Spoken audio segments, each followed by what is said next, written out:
আসসালামু আলাইকুম বিয়স।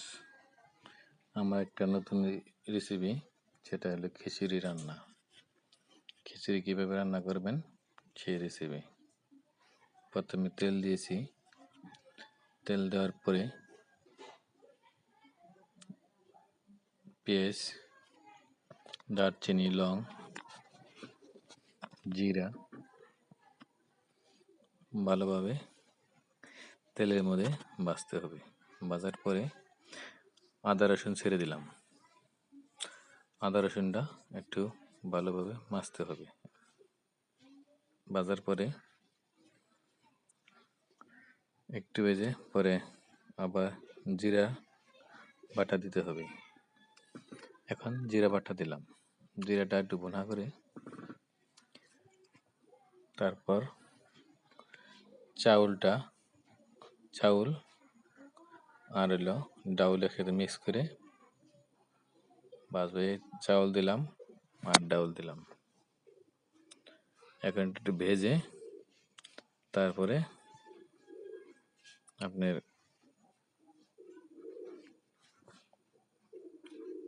একটু ভালোভাবে ভাজতে হবে। ভালোভাবে ভেজে তারপরে সুন্দর করে ভাজতে হবে।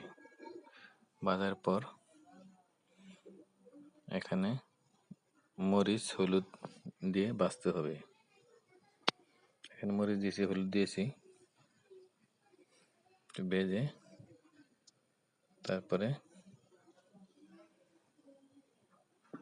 এখানে দেখেন আরেক সাইডে মুরগি রান্না করা হইতেছে। এখানে খিচুড়িতে মুরগি দিব, এটা আরেক পাশে মুরগি বসানো হয়েছে। এই মুরগিটা ভালোভাবে ভুনা করে এই যে এখন খিচুড়িতে পানি দিয়েছি। পানি দেওয়ার পরে এখানে আলু দিব আর কিছু টমেটো কেটে দিলাম। টমেটো আলুর সাথে ছেড়ে দিলাম।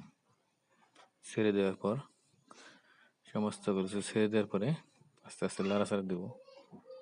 খিচুড়িতে পানি দিয়েছি, পানি দিয়ে এখন আপনার টমেটো আলু দিয়েছি। এখন ভালোভাবে লাড়াচাড়া দিতে হবে। এটা একটা ভুনা খিচুড়ি।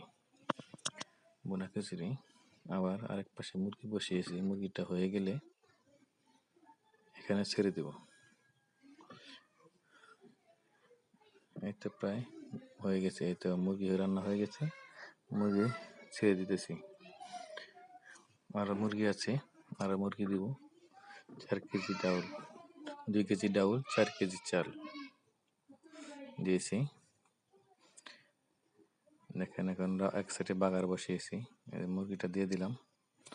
মুরগিটা বাগার দেওয়ার পরে ভালোভাবে কষাতে হবে। কষিয়ে রাখলাম।